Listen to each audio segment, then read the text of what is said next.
শ্রীলঙ্কায় বন্যা ও ভূমিধসে নিহত ৪১০, নিখোঁজ ৩৩৬ জন। শ্রীলঙ্কায় প্রাণঘাতী ঘূর্ণিঝড় দিতোয়ার বয়ে নিয়ে আসা ভারী বৃষ্টিতে এক দশকের মধ্যে সবচেয়ে ভয়াবহ বন্যা ও ভূমিধসে অন্তত ৪১০ জনের মৃত্যু হয়েছে। এছাড়াও দেশজুড়ে নিখোঁজ রয়েছেন আরও ৩৩৬ জন। দেশটির মধ্যাঞ্চলের বাসিন্দা নওয়াজ নাসরা স্মরণ করেন কিভাবে তিনি নিজেকে ও তার ৩ বছর বয়সী কন্যাকে দুর্যোগের মধ্যে তার বাড়িতে আঘাত হানা ভূমিধস থেকে রক্ষা করেছিলেন।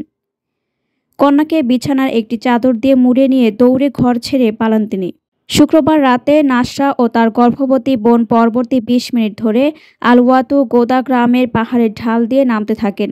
কখনো কখনো হাঁটু পর্যন্ত কাদায় দেবে যায় তাদের পা। পরে আরও নিচে একটি মসজিদে পৌঁছাতে সক্ষম হন তারা। রয়টার্সকে তিনি বলেন, ঘুটঘুটে অন্ধকার, তার মধ্যে আমরা শুধু বজ্রপাতের মতো শব্দ শুনতে পাচ্ছিলাম।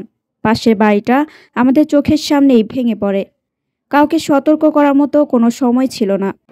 মঙ্গলবার ওই এলাকার বাসিন্দারা জানান, ঘূর্ণিঝড় দিতওয়ারের তাণ্ডবে আলওয়াতু গোদা গ্রামে প্রায় ১০টি বাড়ি উড়ে যায়, আর এতে অন্তত ২৫ জনের মৃত্যু হয়েছে বলে আশঙ্কা করা হচ্ছে। শ্রীলঙ্কার ক্যান্ডি অঞ্চলে ৬৮ জনের মৃত্যু নথিবদ্ধ করা হয়েছে, যা দেশটির এক অঞ্চলে সবচেয়ে বেশি মৃত্যুর ঘটনা। এখানে নিখোঁজ রয়েছেন আরও অন্তত ১৫০ মানুষ। ক্যান্ডি অঞ্চলের ২০,০০০-এরও বেশি মানুষকে ১৭৬টি আশ্রয় কেন্দ্রে সরিয়ে নেওয়া হয়েছে। কর্মকর্তারা জানিয়েছেন, পুরো দেশ জুড়ে ৩৩৬ জন নিখোঁজ রয়েছেন আর ক্ষতিগ্রস্ত হয়েছেন প্রায় ১২ লাখ মানুষ।